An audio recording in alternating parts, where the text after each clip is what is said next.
नमस्कार सभी को। और आज मैं आपको कहानी सुनाऊंगा लालंग माविया राल्टे भाई की, जिसको आप अपूया के नाम से भी जानते होंगे, जो कि उनका निक नेम है। और लालंग माविया भाई की स्टोरी आपके लिए किस तरह से एक प्रेरणा का स्रोत बन सकती है। तो देखिए, कई ऐसे फुटबॉलर्स होते हैं, लोग होते हैं जो पर्सनल अपने निजी जीवन में ये सोचते हैं कि हमारे पास रिसोर्सेज नहीं है, हम आगे कैसे बढ़ेंगे, है ना, हमारे पास पैसे नहीं है, हम आगे कैसे बढ़ेंगे। तो आप लालंग माविया भाई की स्टोरी से ये प्रेरणा ले सकते हैं कि आपके पास चीजों का होना जरूरी नहीं है, आपकी मेहनत, आपका टैलेंट आपको उस मुकाम तक पहुंचा सकता है। तो लालंग माविया भाई अभी सिर्फ 21 साल के, और वो इतनी बड़ी मोटिवेशन है कई लोगों के लिए। तो आप उनकी इस कहानी को पूरी जरूर सुनिए, ताकि आपको भी कुछ हद तक एक प्रेरणा मिल सके कि आप भविष्य में आगे कुछ करना चाहते हैं, तो फुटबॉल में या अपने किसी और क्षेत्र में, तो आप किस तरह से अपने मुकाम तक पहुंच सकते हैं। तो देखिए, लालंग माविया भाई जो है, ये है मिजोरम के आइजोल से, और इनके जो पिता है ये एक बुचर का काम करते हैं, जिसको हिंदी में कसाई हम बोलते हैं। तो इससे ही आप अंदाजा लगा सकते हैं कि इनकी फाइनेंशियल कंडीशन उस टाइम पर उतनी अच्छी नहीं रही होगी। और एक बात में ये मानेंगे कि इनके जो माता पिता, इन्होंने इनको काफी सपोर्ट किया फुटबॉल के लिए। तो मैं इनके माता पिता को नमन करता हूँ कि आपने देश को एक बहुत बड़ा, एक महान फुटबॉलर दिया है। और वैसे देखें तो लालंग माविया ने खेलना तो 6 साल की उम्र में ही शुरू कर दिया था, लेकिन शुरू में इनका फुटबॉल वैसे ही था जैसे एक आम बच्चे का होता है हमारे भारत में।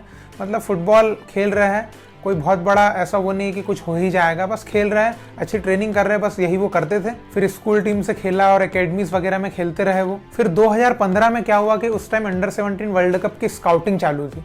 तो उस टाइम पे ट्रायल हो रही थी अंडर 17 वर्ल्ड कप टीम के लिए। तो उस टाइम पर लालंग माविया जो थे वो 10th क्लास की प्रिपरेशन कर रहे थे। तो भाई इनके जो पिताजी थे, उन्होंने इनको कहा कि यार इस बार जो है अपनी 10th क्लास पर फोकस कर दे, ट्रायल देने मत जा। तो लालंग माविया ने अपने माता पिता की बात मान ली और नहीं गए। फिर आप सोचेंगे फिर अंडर 17 वर्ल्ड कप स्क्वाड में आया कैसे।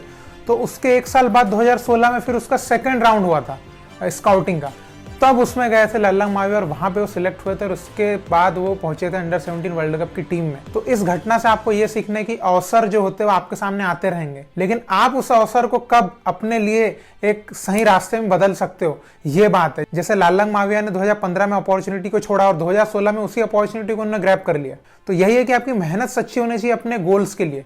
तो आपके लिए अवसर आज नहीं तो कल बनेंगे, ऐसी कोई दिक्कत नहीं है। तो लालंग माविया भाई इस तरह से अंडर 17 के वर्ल्ड कप स्क्वाड तक पहुंचे। और लालंग माविया के जो फेवरेट प्लेयर है, जिनको अपना आदर्श मानते हैं, वो है लियोनेल मेसी। फिर 2017 में भारत के लिए अंडर 17 वर्ल्ड कप में खेलने के बाद वो एक नई टीम बनी थी, जो इंडियन एरोज, जो कि डेवलपमेंट के हिसाब से बनाई गई थी AIFF के द्वारा। तो उस टीम से लालंग माविया खेलने लगे और वहां पर वो 2 साल खेले, 2017 और 18 में। फिर 2019 में उनको एक अच्छा ब्रेक मिला उनके परफॉर्मेंस को देखते हुए। 2019 में उनको नॉर्थ ईस्ट यूनाइटेड ने साइन किया और नॉर्थ ईस्ट यूनाइटेड में उनको फिर चांस भी मिलने लगा धीरे धीरे। और 2020 का जो सीजन रहा लालंग माविया के लिए, बहुत ही बेहतरीन उनका साल रहा। उनको एक तो emerging player of the year का अवार्ड भी मिला इस सीजन में ISL में, और वो यंगेस्ट कैप्टन बने ISL की हिस्ट्री में। 20 साल की एज में उन्होंने नॉर्थ ईस्ट यूनाइटेड की कप्तानी की कमान संभाली थी।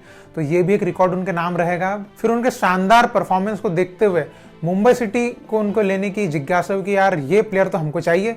तो उन्होंने नॉर्थ ईस्ट यूनाइटेड के सामने रख दिया अपना प्रस्ताव कि भाई हमको तो लालंग माविया राल्टे चाहिए किसी भी कीमत पे। तो भाई नॉर्थ ईस्ट यूनाइटेड ने कहा भाई अगर आपको लालंग माविया चाहिए तो 2 करोड़ देने होंगे, ठीक है। तो मुंबई सिटी ने कहा भाई हमको तो किसी भी कीमत पर लालंग माविया चाहिए, मतलब चाहिए। और उन्होंने 2 करोड़ की transfer fees the north east United को, जो कि एक रिकॉर्ड साइनिंग कहलाई। तो ये अब तक की सबसे हाईएस्ट ट्रांसफर फीस है किसी भी भारतीय फुटबॉलर के लिए। 2 करोड़ की ट्रांसफर फीस दी गई नॉर्थ ईस्ट यूनाइटेड को मुंबई सिटी के द्वारा। और मुंबई सिटी ने साइन किया 5 साल का कॉन्ट्रैक्ट लालंग माविया राल्टे जी के साथ। और इस कॉन्ट्रैक्ट की वैल्यू थी 5 साल की 11 करोड़ रुपए, जिसको अगर हम डिवाइड करें पर सीजन के हिसाब से तो 2 करोड़ 20 लाख लगभग उनकी पर ईयर की सैलरी है अगले 5 साल तक। और इस सैलरी के साथ तो सुनील छेत्री सर के बाद दूसरे सबसे ज्यादा कमाई करने वाले भारतीय फुटबॉलर बन गए। तो इस कहानी से आपको ये शिक्षा मिलती कि एक लड़के की कहानी जो एक बुचर शॉप से स्टार्ट हुई है, वो लड़का भविष्य में इंडियन फुटबॉल टीम और ISL के इतने बड़े क्लब में, आज मुंबई सिटी जैसे क्लब में खेल रहा है। तो क्या आपके सपने पूरे नहीं हो सकते? जरूर हो सकते हैं। बस आपको सच्ची लगन से मेहनत करना है और सही जगह पर सीखना है, सही तरीके से सीखना है। ऐसा नहीं कि बोले मैं बहुत मेहनत कर रहा हूँ लेकिन कहीं अकेले में कर रहा हूँ, ऐसा भी नहीं। मतलब आपको सही प्लेटफॉर्म का यूज भी करना है और सही सच्ची लगन से मेहनत भी करना है। तो यकीनन आपके सपने पूरे होंगे, आप भी भारतीय फुटबॉल में खेल सकते हैं, आप भी ISL के टॉप प्लेयरों में से एक बन सकते हैं। तो ये कोई बहुत नामुमकिन बात तो है नहीं। तो मैं इस कहानी से आपको यही शिक्षा देना चाहता था, क्योंकि कई लोग ऐसा बोलते हैं कि हमारे पास पैसे नहीं है, हमारे पास रिसोर्सेज नहीं है। तो देखिए लल्लंग माविया भाई के पास कौन से रिसोर्सेज पैसे थे, लेकिन वो तो आज इतने बड़े स्टेज पे चले गए कि अब आज उनके पिताजी को ऐसा कोई काम नहीं करना पड़ेगा। तो सोचिए आज उनके माता पिता कितना गर्व करते होंगे कि हमने उस टाइम पर हमारे बच्चे को सपोर्ट किया और आज हमारा लड़का देश की शान है। आज भारत के हर फुटबॉल फैन को पता होगा लल्लंग माविया क्या है। लल्लंग माविया मेरी नज़र में सबसे अच्छे क्वालिटी प्लेयर है इंडियन फुटबॉल के। उनके जैसा विजन मुझे नहीं लगता किसी मिडफील्डर के पास है। सबसे अच्छे प्लेयर, सबसे बेस्ट प्लेयर अगर सुनील छेत्री सर के बाद कोई है तो वही है। और यही कारण भी है कि मुंबई सिटी उनको किसी भी कीमत पर चाहता था अपने क्लब में, और आज वहाँ पर अपना परफॉर्मेंस भी दे रहा है शानदार। तो बस मैं यही आपको बताना चाहता था कि जिंदगी में हार नहीं मानना है, चाहे दुनिया इधर की उधर हो जाए। आपकी सच्ची लगन अगर है तो आपको अपने मुकाम तक जाने से कोई बीच में कोई रुकावट आपको रोक नहीं सकती। ठीक है, उतार चढ़ाव जिंदगी में आते रहते, लेकिन ये तो भाई लाइफ के जीने का एक तरीका है उतार चढ़ाव के साथ। तो इससे आपको घबराना नहीं है। आज उतार कल चढ़ाव, फिर कल चढ़ाव, फिर आज उतार, ये तो चलते ही रहना है। बस आपको अपने गोल की तरफ पढ़ते चले जाना है। भले आपको कांटों के रास्ते पे चलना पड़े या अंगार के रास्ते पे, लेकिन आपको बस चलते रहना है। जरूर आपके भी सपने पूरे होंगे। अगर आप फुटबॉलर बनना चाहते हैं, बहुत अच्छे फुटबॉलर बन सकते हैं, बिजनेसमैन, कोई बहुत बड़ा ऑफिसर, कुछ भी बनना चाहें, बिल्कुल आप हार नहीं मानना है, बस लगे रहना है। तो अगर आप किसी मिडिल क्लास फैमिली या ऐसी फैमिली से बिलोंग करते हैं जहाँ फाइनेंशियल आपको प्रॉब्लम्स है, तो आप लल्लंग माविया भाई की स्टोरी से प्रेरणा ले सकते हैं। और आपके पेरेंट्स का सपोर्ट बहुत ज़रूरी है। आप देख सकते हैं किसी भी इंसान की सक्सेस में पेरेंट्स बहुत ही हेल्पफुल होते हैं। तो कभी भी अपने माता पिता के साथ हर बातें शेयर करें, उनको बताएं कि हम क्या करना चाहते हैं ज़िंदगी में। यकीनन वो आपका साथ देंगे। आप सही तरीके से उनको बताएं, सही तरीके से उनके साथ बातचीत करें। यकीनन हर माता पिता चाहते हैं कि अपने बच्चे जो है वो आगे बढ़े, ज़िंदगी में बहुत ऊंचाइयों पर पहुंचे। तो आप बातें करें। ऐसा नहीं कि मेरे मम्मी पापा सपोर्ट नहीं कर रहे हैं, देखिए ऐसा नहीं होता है। आपको चीज़ें बताना पड़ेगा। आपको अपने ड्रीम्स के बारे में अपने माता पिता को सही तरीके से बताना होगा। तो बच्चे लोग अपने ड्रीम्स को सही तरीके से बता नहीं पाते हैं, तो फिर वो सोचते हैं कि हमारे माता पिता सपोर्ट नहीं कर रहे, है ना। तो ऐसी बात नहीं होती है।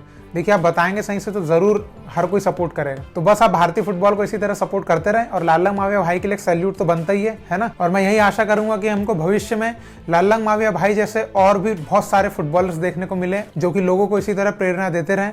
बहुत बहुत शुक्रिया आपका वीडियो देखने के लिए। जय हिंद, जय भारत।